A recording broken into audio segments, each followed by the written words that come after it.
امت میں سے کچھ لوگ جو بیدار ہو جائیں، جو ہوش میں آ جائیں، جو جاگ جائیں، جنہیں یاد آ جائے. مجھے بڑا پسند ہے یہ ہمدرد کے جو پرچے بچوں کے لیے خاص طور پر جو رسالہ نکلتا ہے، اس میں آپ نے دیکھا ہوگا جاگو اور جگاؤ، جاگو اور جگاؤ. بڑی اچھی اصطلاح ہے، بڑی عام پہل. خود جاگو اور جو جاگ جائے دوسروں کو جگائیں، بیدار کریں. جو جاگ گئے ہیں، جنہیں یہ ہوش آ گیا ہے میں مسلمان ہوں، میری ذمہ داری ہے، میں تو بحیثیت مجموعی اس امت کا فرد ہوں جو دنیا والوں کی بھلائی کے لیے برپا کی گئی. میرے ذمے تو بڑا عظیم فریضہ ہے. وہ فریضہ ہے کہ جو اللہ تعالیٰ اپنے رسولوں کے سپرد کرتا رہا ہے، امر بالمعروف و نہی عن المنکر. جسے یہ ہوش آ جائے اب وہ دوسروں کو جگائے. جو جاگتے جائیں وہ ایک امت بن جائے، چھوٹی امت. جیسے آپ کہتے ہیں party with in party, state with in state, ریاست میں ریاست، پارٹی میں پارٹی. ایک بڑی امت ہے، 1 ارب سے زیادہ کی تعداد میں امت محمد ہے اس وقت دنیا میں صلی اللہ علیہ وسلم. لیکن سوئے ہوئے ہیں. کس اعتبار سے سوئے ہوئے ہیں؟ دنیا کے اعتبار سے سوئے ہوئے نہیں لوگ. ہر شخص اپنی بہتری کے لیے کوسا ہے، زور لگا رہا ہے، دن رات محنت کر رہا ہے. دین کے اعتبار سے سو گئے، بحیثیت امت محمد جو ذمہ داری تھی اس کے اعتبار سے سوئے ہوئے. تو جو جاگ جائے وہ جاگے، آپس میں مل جل کر اس بڑی امت میں ایک چھوٹی امت بنائے. وَلْتَكُمْ مِنْكُمْ أُمَّةٌ يَدْعُونَ إِلَى الْخَيْرِ. تم میں سے ایک امت تو ایسی لازماً ہونی چاہیے جو خیر کی طرف بلائے اور نیکی کا حکم دے اور بدی سے روکے. اور نوٹ کیجئے آخری ٹکڑا اس آیت کا، وَأُولَٰئِكَ هُمُ الْمُفْلِحُونَ. یہ جان لو کہ صرف وہی ہوگے فلاح پانے والے. یہ سوئے ہوئے فلاح نہیں پائے. جو جاگ جائیں گے اور جگائیں گے اور جو اپنے اس فرض منصبی کو ادا کریں گے، یدعون الی الخیر ویامرون بالمعروف وینہون عن المنکر، صرف وہ ہوں گے فلاح پانے والے. اولئک هم المفلحون. آپ خود کے دل سے دعا کیجئے، اللہم ربنا اجعلنا منہم. اے اللہ ہمیں بھی ایسے لوگوں میں شامل ہونے کی توفیق عطا. پہلا تمہیدی مضمون میرا ختم ہوا. ذہن میں ٹانکتے جائیے، خلاصہ کیا ہے؟ امت مسلمہ کی غرض تاثیر یا شہادت علی الناس کہیے یا امر بالمعروف اور نہی عن المنکر. اب دوسرا مضمون ہے، اس کے لیے ذرا یہ الٹ لیجئے آخری صفحے پر، چونکہ یہ 2 ورقہ ہے. اس پر میں نے ایک بڑی محنت کر کے قرآن مجید کے 9 مقامات منتخب کیے. ایک مضمون کو واضح کرنا مقصود ہے. وہ مضمون کیا ہے؟ پہلے اس بات کو سمجھیے. بدقسمتی سے ہمارے اس دور میں بہت سے انتہائی نیک لوگ، انتہائی نیک نیت لوگ، پھر یہ کہ دین کے لیے حرکت بھی کر رہے ہیں، جاتے ہیں، گھروں سے نکلتے ہیں، محنت کرتے ہیں، جد و جہد کرتے ہیں، لیکن ایک مغالطے میں مبتلا. وہ مغالطہ کیا ہے کہ صرف نیکی کی تلقین کفایت کرتی ہے، نہی عن المنکر کی ضرورت نہیں. کسی برائی پر تنقید کا کوئی فائدہ نہیں. بھلائی کی تلقین کرو، جب بھلائی پھیلے گی خود بخود جو بدی ہے وہ رفع ہو جائے. بعض اعتبارات سے بات بڑی وزنی بات ہوتی ہے. تم روشنی پھیلاؤ، تاریکی خود بخود کافور ہو جائے. بھلائی کا پرچار کرو، بھلائی کو پھیلاؤ، بدی جو ہے خود بخود جو ہے وہ ملیا بیٹ ہو جائے. لیکن یہ بہت بڑا مغالطہ ہے اور دینی اعتبار سے بہت بڑی غلط فہمی ہے، جس میں بہت سے نیک نیت حضرات، ان کی نیت سے پر کوئی شک نہیں، پھر ان کا جو مجاہدانہ کردار ہے اس کے لیے جو محنتیں کرتے ہیں وہ سب بھی مسلم. لیکن میں یہ چاہتا ہوں آج آپ قرآن مجید کے 9 مقامات کے حوالے سے اس بات کو سمجھ لیں کہ یہ امر بالمعروف اور نہی عن المنکر باہم لازم و ملزوم.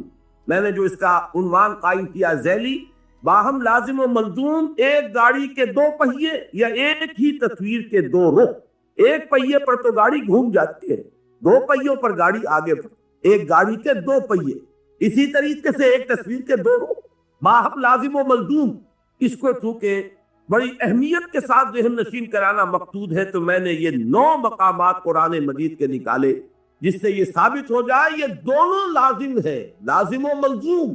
اور ایک بات میں عرض کر دوں انتہائی ادب کے ساتھ کہ واقعہ یہ ہے کہ اگر میں یہ کہوں کہ قرآن مجید تو یہ 2 چیزیں بیان کر رہا ہے لیکن اصل میں تو ایک ہی چیز ضروری ہے، تو معلوم یہ ہوا کہ میں نے قرآن پر طعن کیا ہے، اللہ کے کلام پر. گویا کہ میں ایک یہ لفظ نکال رہا ہوں کہ شاید یہ صرف شاعری ہو رہی ہے، لفاظی ہو رہی ہے.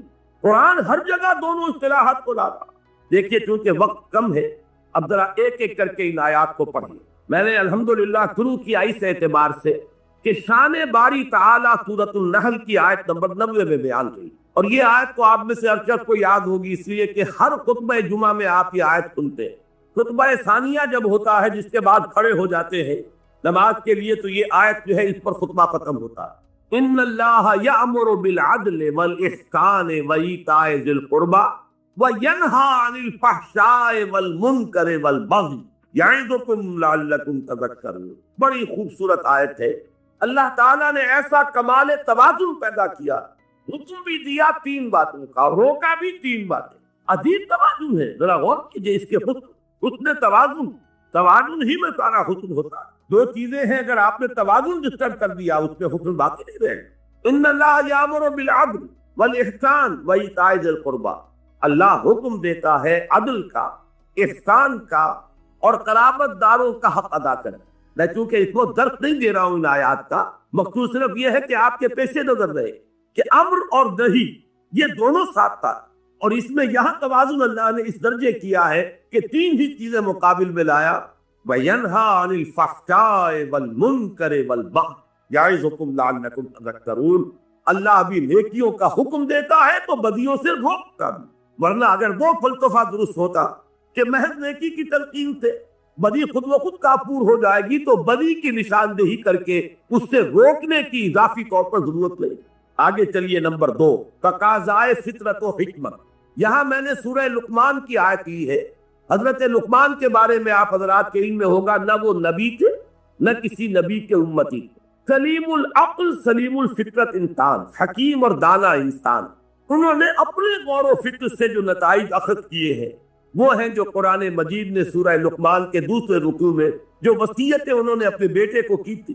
وَإِذْ قَالَ لُقْمَانُ لِابْنِهِ وَهُوَ يَعِظُهُ يَا بُنَيَّ لَا تُشْرِكْ بِاللَّهِ۔ یہاں سے قرآن مجید نے حضرت لقمان کو امر بنا دیا، اس لیے کہ ان کا ذکر جب تک قرآن ہے ان کا ذکر موجود ہے، اور ہمیشہ قرآن رہے گا، ان کا ذکر موجود رہے گا۔ یہ شان ہے اللہ نے اپنے اس بندے کی جو بڑھائی ہے کہ قرآن مجید میں اس طریقے سے تعین کے ساتھ یا تو رسولوں کا نام آتا ہے، یا یہ کہ صحابہ میں سے حضرت زید کا ذکر خاص طور پر، صحابہ جو ہے اس اعتبار سے کیا کرتے تھے کس قدر خوش قسمت ہے اس کا نام قرآن میں آیا۔ فلما قضا زید وطرہا، تو یہ وطرہ منہا زید وطرہ یہ سورہ احزاب میں آیا تو لوگ رش کرتے تھے، زید تمہارا نام قرآن میں آیا۔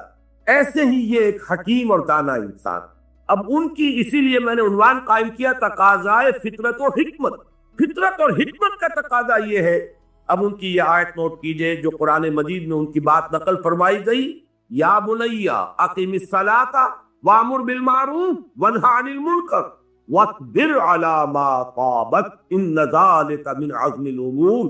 اے میرے بچے، نماز قائم رکھ، نیکی کا حکم دے، بدی سے روک، اور پھر صبر کر جو تجھ پر بیتے۔ دیکھیے بڑی پیاری بات، نیکی کی تلقین پر کبھی آپ کو ریزنٹمنٹ نہیں ہو، لوگ سن لیں گے مانے یا نہ مانے، بھائی بھلا کام کیا کرو، نیک کام کیا کرو، بھائی نماز پڑھا کرو، بھائی روزہ رکھا کرو، کوئی آپ کو پلٹ کر گالی نہیں دے گا۔ یہ دوسری بات ہے کہ جیسے چکنے گھڑے پر پانی پڑتا ہے اور نکل جاتا ہے، اور ایک کان سے سنا دوسرے کان سے نکال دیا، لیکن اصل میں جب جوابی کارروائی ہوتی ہے لوگوں کی طرف سے، جب آپ کسی بدی پر روکے اس وقت پھر ریزنٹمنٹ ہوتی ہے، اس وقت پھر جو ہے ریٹیلیشن ہوتی ہے۔ چھوٹے سے بچے کو کہہ کر دیکھیے کہ بیٹے یہ کھیلنے کی جگہ نہیں ہے، یہ کرکٹ کا میدان نہیں ہے، یہ سڑک ہے، کسی کا سر پھوڑ دو گے، کسی کی گاڑی کا شیشہ توڑ دو گے، لیکن ذرا کہہ کے دیکھیے پھر آپ کا وہاں سے اپنی عزت کو سالم لے کر واپس چلا جانا آسان نہیں ہو۔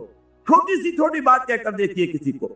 اس لیے یا حضرت لقمان فرما رہے ہیں میرے بچے، نماز کو قائم رکھ، نیکی کا حکم دے، بدی سے روک، اور پھر جو آئے اسے جھیل برداشت کر، صبر کر۔ وَاصْبِرْ عَلَىٰ مَا أَصَابَكَ، یہی تو ربط ہے سورۃ العصر میں، وَالْعَصْرِ إِنَّ الْإِنسَانَ لَفِي خُسْرٍ إِلَّا الَّذِينَ آمَنُوا وَعَمِلُوا الصَّالِحَاتِ وَتَوَاصَوْا بِالْحَقِّ وَتَوَاصَوْا بِالصَّبْرِ۔ حق کی وصیت کر کے ظاہر بات ہے کہ پھر آپ کو صبر کی بھی ضرورت پڑے گی۔ تیسری چیز پر آئیے، شان محمد صلی اللہ علیہ وسلم۔ یہ سورہ اعراف کی ایک آیت، اس کا پس منظر یہ ہے کہ جب حضرت موسیٰ علیہ السلام کو اللہ تعالیٰ نے کوہ طور پر بلا لیا تھا 30 راتوں کے لیے، پھر وہ بڑھا کر 40 راتیں کی گئی، اور وہاں ان کی عدم موجودگی میں بنی اسرائیل نے بچڑے کی پرستی شروع کر دی۔ تو جب وہ واپس آئے ہیں تو بہت غضبناک ہوئے، وہ تو آپ کے علم میں پورا واقعہ ہے۔ پھر سب سے بڑی توبہ ہوئی ہے تاریخ میں، 70,000 یہودی قتل ہوئے ہیں اس مرتد ہونے کی پاداش۔ ہر قبیلے میں سے جنہوں نے شرک کیا تھا، تو جو لوگ توحید پر قائم رہے انہیں حکم دیا گیا کہ اپنے رشتہ داروں کو سوا، مرتد کی سزا اسلام میں قتل ہے۔ انہوں نے اسلام لانے کے بعد، نبی کے ساتھی ہونے کے بعد، اور گائے کی پرست کی، یہ سارا جو ہے جس کو آج کی اصطلاح میں آپ فرض بھی کہہ سکتے ہیں، بہت بڑا فرض ہوا یہ اپنی پارٹی کا۔ اس کے بعد کوہ طور پر وہ 70 سرکردہ لوگوں کو لے کر حاضر ہوئے، دعا کی پروردگار ہم سے خطا ہو گئی ہے، معاف فرما دے اور ہمارے لیے رحمت کا فیصلہ فرما دے۔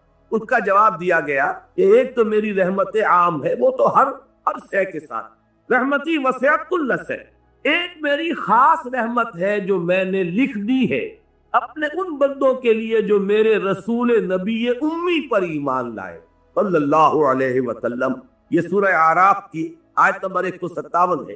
اس نبی امی کی جو شان بیان ہوئی ہے صلی اللہ علیہ وسلم، وہ آیت ہے یہ، الذین یتبعون الرسول النبی الامی الذی یجدونہ مکتوبا عندہم فی التوراۃ والانجیل، وہ لوگ کہ جو پیروی کریں گے میرے رسول نبی امی کی، جس کو وہ دیکھیں گے، موجود پائیں گے لکھا ہوا اپنے پاس تورات اور انجیل میں، یعنی جن کی پیشین گوئیاں درج ہوں گی۔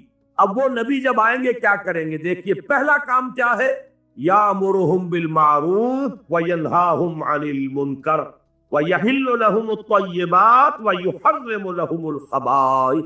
نبی جب آئیں گے میرے نبی امی، میرے رسول نبی امی صلی اللہ علیہ وسلم، کیا کریں گے؟ انہیں نیکیوں کا حکم دیں گے، بدی سے روکیں گے، ان کے لیے طیب چیزوں کو حلال ٹھہرائیں گے اور ناپاک اور گندی اور خبیث چیزوں کو حرام کریں۔ لیکن اس میں پہلی شے جو آ رہی ہے وہ کیا ہے؟ وہی گاڑی کے دونوں پہیے لازم و ملزوم، یامرہم بالمعروف وینہاہم عن المنکر۔ نمبر 4، شان صحابہ رضی اللہ تعالیٰ عنہ۔ اب آپ نے نوٹ کیا ہوگا میں درجہ بدرجہ سیڑھی اتر رہا ہوں، شان باری تعالیٰ سب سے اوپر، پھر وہ فطرت اللہ التی فطر الناس علیہا، اس کو انسانوں کی فطرت کو کہا گیا فطرت اللہ، اس لیے نمبر 2 پر اس کو لایا ہوں، نمبر 3 پر رسول صلی اللہ علیہ وسلم، نمبر 4 پر صحابہ، درجہ بدرجہ نیچے اتر رہے۔ صحابہ کی شان کیا ہے؟ سورہ توبہ کی آیت نمبر 71، والمؤمنون والمؤمنات بعضهم اولیاء بعض یامرون بالمعروف وینہون عن المنکر۔ مومن مرد اور مومن عورتیں آپس میں ایک دوسرے کے ساتھی ہیں، کچھ پناہ ہیں، مددگار ہیں، حمایتی ہیں، اور ان کی شان کیا ہے؟ یامرون بالمعروف وینہون عن المنکر، نیکی کا حکم دیتے ہیں، بدی سے روکتے ہیں۔ اس کا ذرا کانورس بھی دیکھ لیجئے، یہ کانورس کا لفظ شاید میری عمر کے لوگوں کو یاد آیا ہو جنہوں نے انگریزی میں میٹرک میں جیومیٹری پڑھی تھی۔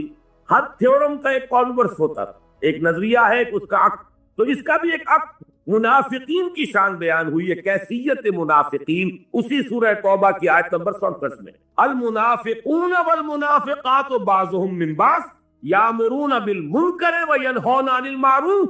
لفظ دونوں یہاں بھی آ گئے، یہ منافق مرد اور منافق عورتیں یہ ایک دوسرے میں سے ہیں، یہ ایک دوسرے کے ساتھی ہیں، پشت پناہ ہیں، مددگار ہیں۔ وہ کیا کرتے ہیں؟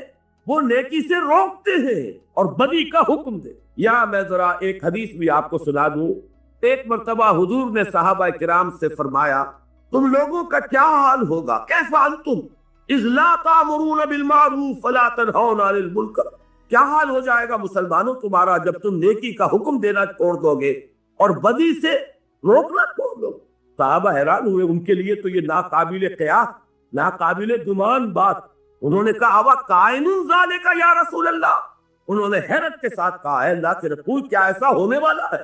آپ نے فرمایا بل اشد من ذالک سیکون، تم اسی پر حیران ہو رہے ہو میرے صحابہ، اس سے بھی زیادہ شدید کیفیت پیدا ہو جائے۔ اب وہ حیران ہوئے، وہ کیا ہوگی؟ فرمایا تامرون بالمنکر فتنہون عن المعروف، وہ دور بھی آ جائے گا کہ تم منکر کا حکم دو گے اور بدی کا حکم دو گے اور نیکی سے روکو۔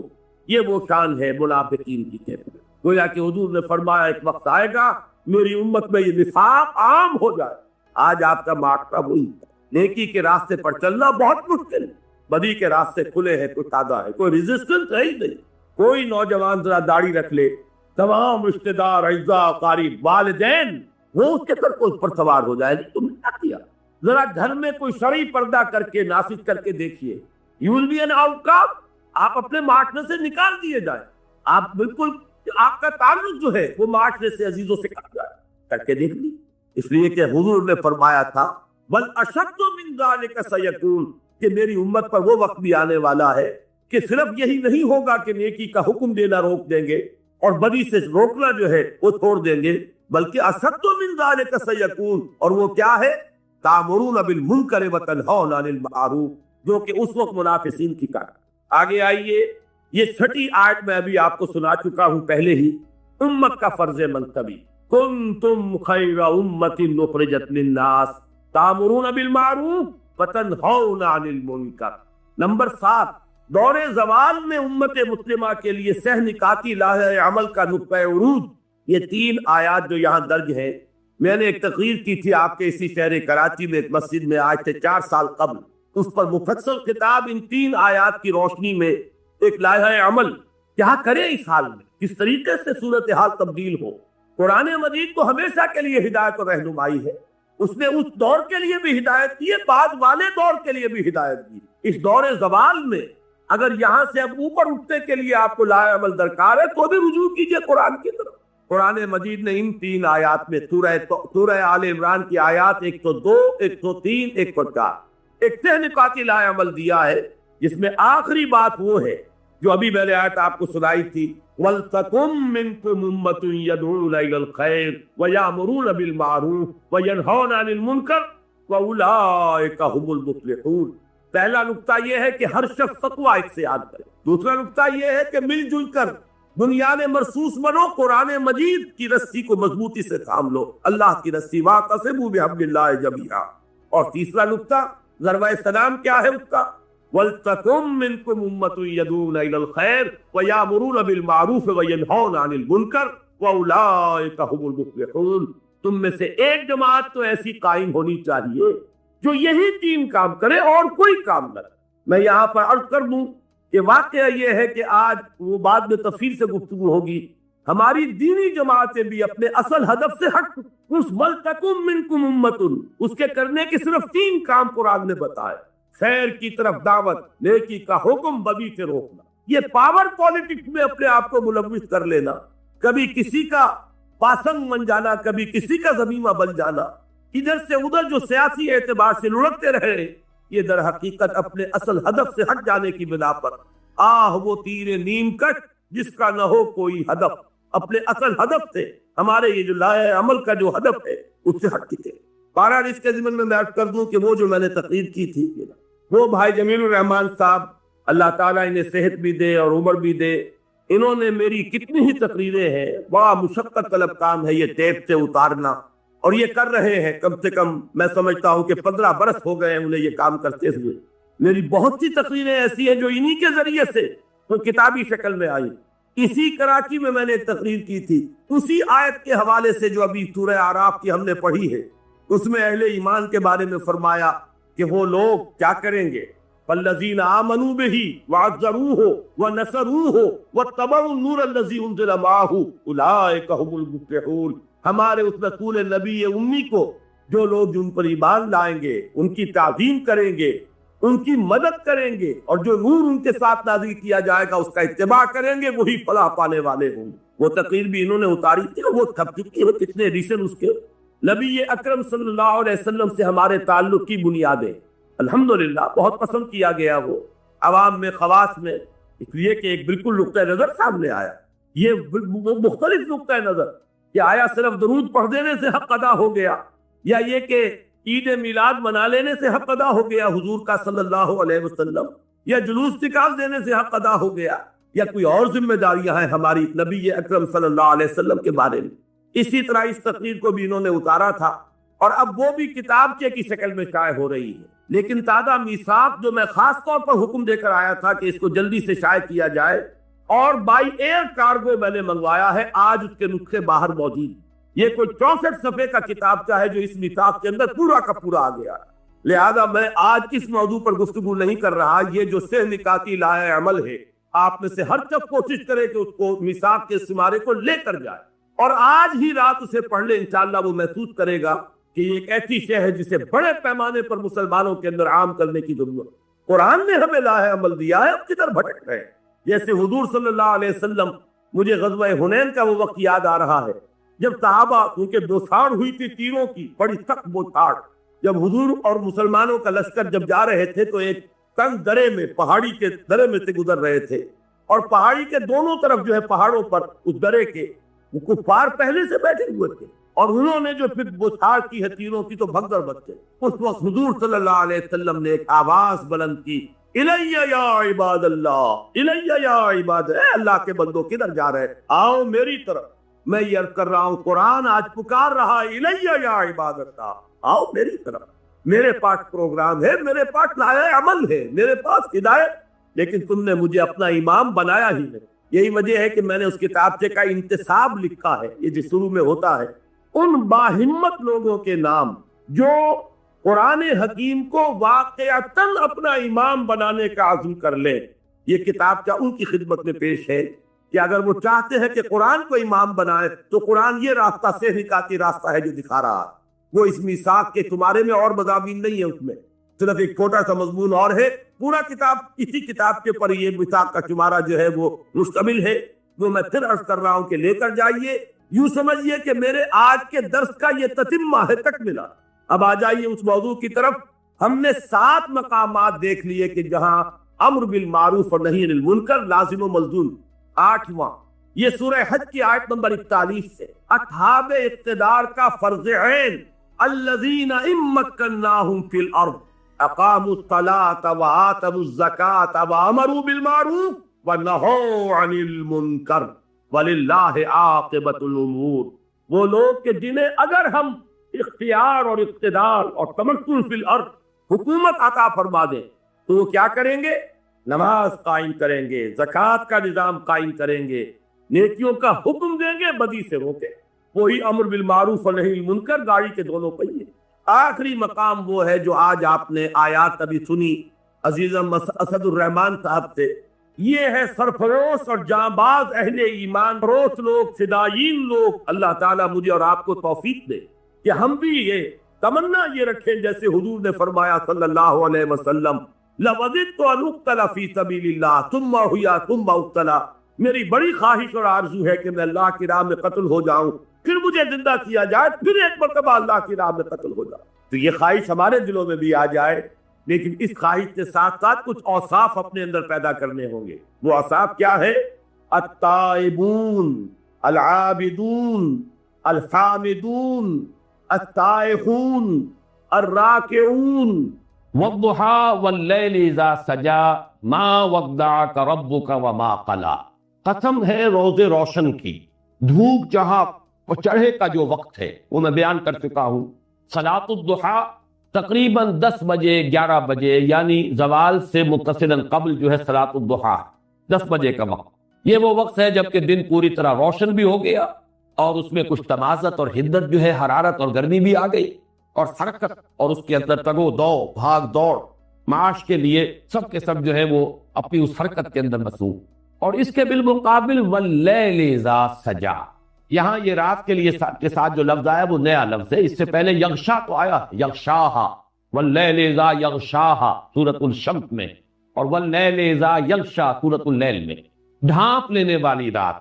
معلوم ہوتا ہے کہ جیسے کوئی چادر تان دی گئی، اوپر چھپا دیا گیا کسی شے کو، زمین کو ڈھانپ دیا، یا سورج کے آگے رات جو ہے چادر بن کر تن گئی، اب آپ کو سورج نظر نہیں آ رہا، اس کی روشنی کا سلسلہ منقطع ہو گیا۔ لیکن یہاں لفظ آیا گیا ہے واللیل اذا سجا۔ یہ سجا کے لفظ میں جو بنیادی مفہوم ہے وہ سکون، چنانچہ بحر ساجن کہتے ہیں سمندر کی وہ کیفیت جس میں کوئی تلاطم نہیں ہے، موجیں نہیں ہے، پرسکون سمندر جو ہے، پانی جو ہے پرسکون ہے، یہ بحر ساجن۔ تو واللیل اذا سجا، جب کہ رات پوری سکون اس میں طاری ہو گیا، حرکت ختم ہو گئی، پرندے بھی اپنے گھونسلوں میں چلے گئے، انسان بھی اپنے گھروں میں جو بھی رین بسیرا ہے ہر ایک کا، وہاں اس نے جا کر بسیرا لے لیا، ہر طرف ایک سکون کی کیفیت ہے۔ تو ایک طرف حرکت، تمازت، حدت، اور ایک طرف رات کی تاریکی اور اس میں خاص طور پر سکون، حرکت نہیں بلکہ سکون کی کیفیت۔ ان دونوں کی قسمیں کھائیں، اور مقسم علیہ کیا ہے؟ ما ودعک ربک وما قلی، نہیں رخصت کیا آپ کو آپ کے رب نے اور نہ ہی وہ بیزار۔ اب یہ الفاظ جو ہیں خاص طور پر نوٹ کیجئے، ان کے پس منظر میں کیا چیز جھلک رہی ہے کہ کوئی ایسا احساس شدید ہوا ہے محمد رسول اللہ صلی اللہ علیہ وسلم کو، کوئی ایسا اندیشہ لاحق ہوا ہے کہ شاید میرا رب ناراض ہو گئے، شاید میرے رب نے مجھ سے اپنا تعلق منقطع کر لی، شاید میرے رب نے مجھے چھوڑ دیا، شاید اس کی عنایتیں اب شامل حال نہیں رہے، شاید اس کی شفقت و محبت جو ہے اب میں اس کا مرکز نہیں رہا۔ یہ تشویش، یہ کیفیت جو ہے، یہ اضطراب، یہ پس منظر میں ہے۔ اس لیے کہا جا رہا ہے ما ودعک ربک وما قلی، نہیں اے محمد صلی اللہ علیہ وسلم ایسا خیال اپنے قریب بتانے دیجئے، نہ آپ کے رب نے آپ کو وداع کیا۔ یہ وداع سے ہی ہے وداع کا توضیح باب تفصیل میں ذرا اس میں اور تاکید کا مفہوم آ جاتا ہے۔ ایسا وداع ایک تو ہوتا ہے عارضی طور پر آپ نے وداع کیا کسی کو، پھر وہ آ جائے گا۔ ایک توضیح جو ہے وہ یہ مستقل انقطاع، توضیح ما ودعک ربک، نہیں کو اللہ نے آپ سے تعلق منقطع نہیں کیا، آپ کو رخصت نہیں کر دیا، آپ کو وداع نہیں کر دیا، وما قلی، اور ہرگز وہ کوئی بیزار نہیں ہوا آپ سے، ہرگز ناراض نہیں ہوا۔ یہ جو آیت ہے اب کس کے پس منظر میں یقیناً کوئی واقعہ ہے یا کوئی واقعات ہیں، اس اعتبار سے یہ بھی قرآن مجید کے ان مقامات میں سے ہے کہ جہاں شان نزول کی روایات سے اعتنا کیے بغیر کوئی چارہ نہیں۔ مولانا اصلاحی صاحب کا اپنا ایک ذوق ہے، وہ روایات سے حتی الامکان کرنی کا کھاتے ہیں، شان نزول کی روایات سے بھی بچ کر جو بھی عموم لفظی ہے اسی کے حوالے سے تفسیر کرتے ہیں، لیکن میں نے خاص طور پر نوٹ کیا یہاں کہ یہاں تو ممکن ہی نہیں رہا ان کے لیے بھی، انہیں بھی روایات ہی سے اعتنا کرنا پڑا۔ اور ایک چیز کا تو تقریباً اجماع ہے روایات کہ اس کے پس منظر میں ہے فترت وحی کا سلسلہ منقطع، کوئی وقفہ آیا ہے، اور اس میں یہ کہ مختلف اوقات میں بھی وقفے آ کرتے ہیں، لیکن جو سب سے طویل وقفہ آیا ہے وہ بالکل آغاز میں آیا، اور یہ سورہ مدثر کے شروع میں بھی جب اس کا پس منظر بیان ہوتا ہے تو اس میں بھی یہ بات آتی ہے کہ حضور صلی اللہ علیہ وسلم پر بہت ہی وہ دن سخت گزرے ہیں فترت وحی کے، اس لیے کہ سورہ مزمل اور سورہ مدثر کے مابین کچھ فصل آ گئے، ایک وقت گزرا ہے، مدت گزری ہے کہ جس میں وحی کا سلسلہ منقطع ہے۔ اس میں روایات میں اس کی مدت مختلف آئی ہے، 12 دن سے لے کر اور 40 دن تک کی مدت جو ہے مختلف روایات میں آئی ہے، اس کی تفصیل یہاں دینے کی کوئی ضرورت نہیں، لیکن اس کے حوالے سے جو بات کی ہے، جو ہمارے خاص طور پر جو ریشنلسٹ قسم کے مفسرین ہیں انہوں نے جو بات کی ہے، وہ بات یہ کی ہے کہ وحی کی اصل میں آپ کو ضرورت ہوتی تھی اس لیے کہ مختلف مسائل جو پیدا ہو جاتے تھے، الجھنیں پیدا ہو جاتی تھی، ان کا حل ملتا تھا، لوگ سوالات کرتے تھے، ان کا جواب حضور کو وحی سے ملتا تھا۔ یسألونک عن الروح قل الروح من امر ربی، یسألونک عن ذی القرنین بتا دیجئے قل ساتلو علیکم منہ ذکر۔ تو یہ تمام جو سوالات امتحاناً کیے جاتے تھے حضور سے صلی اللہ علیہ وسلم، اصحاب کہف کے بارے میں پوچھا جا رہا تو وہ تفسیر، تو یہ سوال اور جواب، اس میں بھی تسکین کا پہلو تھا حضور کے لیے۔ یا کوئی اعتراض کر دیتے تھے لوگ، اب اعتراض کا جواب دینا ہے۔ اب ایک تو یہ کہ حضور اپنی سمجھ کے مطابق، اپنے فہم کے مطابق، اور وہ فہم بھی بہرحال ہمارا فہم نہیں تھا، محمد رسول اللہ کا فہم تھا کہ نسبت خاک کعبہ عالم پاک، لیکن یہ کہ پھر اس سے اوپر فہم ہے اللہ کا، فوق کل ذی علم علیم، اللہ تعالیٰ کا علم جو ہے وہ بہرحال اس سے بہت بالا تر ہے۔ تو علم خدا بندی سے جب جوابات آتے تھے اعتراضات کے تو ان کے اندر زیادہ تسکین کا پہلو ہوتا تھا۔ تو ایک تو یہ چیزیں ہیں کہ جس کی وجہ سے جو وحی کی کا تسلسل تھا اس سے حضور کو آسانی مل گئی، لیکن جب وحی کا سلسلہ منقطع ہو جاتا تھا تو پھر آپ کے لیے مشکل آتی۔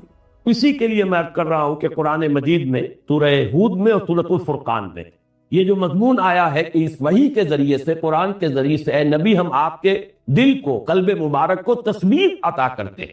وَكُلًّا نَقُصُّ عَلَيْكَ مِن أَنبَاءِ الرُّسُلِ لِنُثَبِّتَ بِهِ فُؤَادَكَ۔ اب یہ پہلو بھی کہ جو آج مجھ پر بیت رہی ہے وہ سابقہ انبیاء پر بھی بیتی ہے۔ جیسی مخالفتیں آج میری ہو رہی ہیں، اگر مجھے مجنون اور پاگل کہا جا رہا ہے تو کہا گیا تھا حضرت نوح کو بھی اور تمام رسولوں کو کہا۔ اگر میرے بارے میں کہا جا رہا ہے کہ یہ کوئی اپنی دی ارتھ ٹو ڈومینیٹ ہے، در حقیقت یہ اپنا کوئی چاہتے ہیں غلبہ، وہ حکومت چاہتے ہیں، قیادت چاہتے ہیں، یہی بات پر سابقہ رسولوں کے بارے میں کہی گئی۔ تو ان کے حالات جب آتے تھے تو اس سے بھی دل ٹھکتا تھا، جمتا تھا۔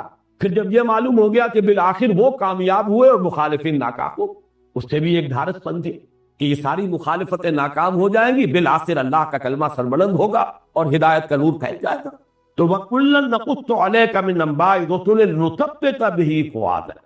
بلکہ یہی بات جو سورۃ الفرقان میں آئی ہے وہ اس حوالے سے آئی ہے کہ لوگوں نے اعتراض کیا تھا اگر یہ اللہ کا کلام ہے تو پورا کلام ایک دم کیوں نازل نہیں ہو جا سکتا؟ یہ تم تھوڑا تھوڑا کر کے قرآن ہمیں سناتے ہو، یہ تو بالکل ایسے جیسے شاعر جو ہے اس کا دیوان بہرحال وہ مکمل ہوتا ہے، ایک غزل آج کہہ دی، ایک کل کہہ دی، کوئی قصیدہ آج کہہ دیا پھر بعد میں کہہ دیا، بالکل یہی حال تمہارا ہے، تھوڑا تھوڑا قرآن سنا رہے ہو۔ اگر یہ اللہ کی کتاب ہوتی تو یہ کیوں نہ پوری کی پوری جملۃ واحدہ نازل ہو جاتی؟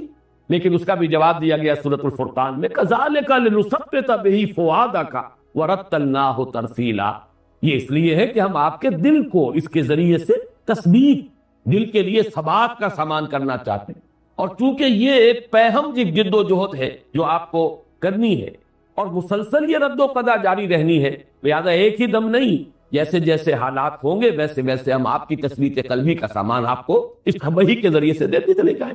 تو یہ مضمون اپنی جگہ پر تو بہت مکمل ہے، لیکن اشکال کیا ہے؟ اشکال جیسا کہ میں نے عرض کیا تھا، بہت سے اشکالات پیدا ہو جاتے ہیں۔ ایک اشکال اس اعتبار سے کہ حضور کی شان، علو شان کو پیش نظر رکھے تو بعض باتیں جو ہے اس کے ساتھ مناسبت رکھتی ہوئی بظاہر نظر نہیں آتی۔ دوسرا اشکال یہ کہ یہ بالکل ابتدائی زمانے کی صورتیں، ابھی وہ رد و قضا شروع ہوئی ہی نہیں، ابھی کوئی پرسیکیوشن کا آغاز ہی نہیں ہوا، ابھی تو وہ صورت ہے ہی نہیں، بھٹی تپی ہی نہیں، ابھی تو وہ بھڑکی ہی نہیں آگ، وہ رد و قضا تو ہوگی ابھی چل کر، ابھی تو وہ بالکل آغاز کا دور ہے۔ اگر یہ تسلیم کر لیا جائے کہ بالکل آغاز کا زمانہ ہے یہ، تو پھر یہ کہ یہ ساری چیزیں جو ہے بالکل آؤٹ آف کانٹیکسٹ ہو جاتی ہیں۔ آپ چاہے ادھر سے ادھر سے قرآن مجید کی آیات کے حوالوں سے جتنا چاہیں اس کے اندر وزن پیدا کر لیں، لیکن اس کانٹیکسٹ کے اندر وہ آؤٹ آف کانٹیکسٹ ہے، اس لیے کہ تو بالکل ابتدائی پانے کا یہ جو صورتیں ہیں بالکل ابتدائی دور کی صورتیں ہیں۔ ایک دوسری بات یہ کہی گئی، اور یہ بات وزنی اور یہ بات سمجھ میں نہیں آ سکتی، وہی بات جو میں عرض کر چکا ہوں، جو معاملہ نہ دارا سکون آٹھتا نہ باشر، اور وہ یہ کہ اس وحی کا کوئی ایسا روحانی اثر تھا محمد الرسول اللہ صلی اللہ علیہ وسلم کی روح پر جس کو ہم نہیں سمجھ سکتے کہ وہ کیا، یہ تو جس کا تجربہ ہوتا ہے وہی جانتا ہے۔ یہ جو ایک کیفیت ہے کہ لذت عبادہ نہ دانی بخدا تا نہ چشی، جس کے اوپر خود وہی نازل نہیں ہوئی، اس کی لذت، اس کا سرور، اس کا کیف، اس سے انبساط، اس سے جو انشراح ملتا تھا محمد الرسول اللہ صلی اللہ علیہ وسلم کو، ہم اپنی عقل و منطق کے حوالے سے اس کو پہچان ہی نہیں سکتے۔ اس اعتبار سے جو آپ کا والہانہ عشق تھا، یہ بات نوٹ کر لیجئے، اس سے پہلے کئی مرتبہ یہ مضمون آ چکا ہے، لا تحرک بہ لسانک لتعجل بہ ان علینا جمعہ وقرآنہ فاذا قرأناہ فاتبع قرآنہ ونیسرک للیسرى سنقرئک فلا تنسى۔ حضور ایسا نہ کیجئے کہ ہم پڑھائیں گے آپ کو۔ شکوہ کرتے تھے حضور کہ یہ تم دیر سے آتے ہو، اے جبرائیل تم وقفہ طویل کر دیتے ہو، یہ تو مستقل آپ کی شکایت تھی، جس کا جواب کہ سورہ مریم میں دلوایا گیا ہے کہ وما نتنزل الا بامر ربک لہ ما بین ایدینا وما خلفنا وما بین ذلک وما کان ربک نسیا۔ اے نبی، ہم اپنی مرضی سے نازل ہو نہیں سکتے، تو آپ کے رب کا حکم ہوتا ہے تو ہم آتے ہیں، ہم اپنے اختیار سے نہیں آتے، اس لیے کہ ہمارے سامنے جو کچھ ہے اس کا اختیار بھی اللہ کے ہاتھ میں، جو ہمارے پیچھے ہے اس کا اختیار بھی اللہ کے ہاتھ میں، جو دونوں کے مابین ہے اس کا اختیار بھی اللہ کے ہاتھ۔ دونوں کے مابین کیا ہے؟ ہمارا وجود، ہمارا تو کل وجود اللہ کے اختیار میں ہے، ہم وہی کرتے ہیں جو کچھ کہ ہمیں حکم ملتا ہے۔ یفعلون ما یؤمرون، وہ تو اللہ تعالیٰ کے کسی لا یعصون اللہ ما امرہم ویفعلون ما یؤمرون، اور اسی سے روکا گیا ہے سورہ طٰہٰ میں، ولا تعجل بالقرآن من قبل ان یقضى علیک وحیہ، اے نبی جلدی نہ کیجیے۔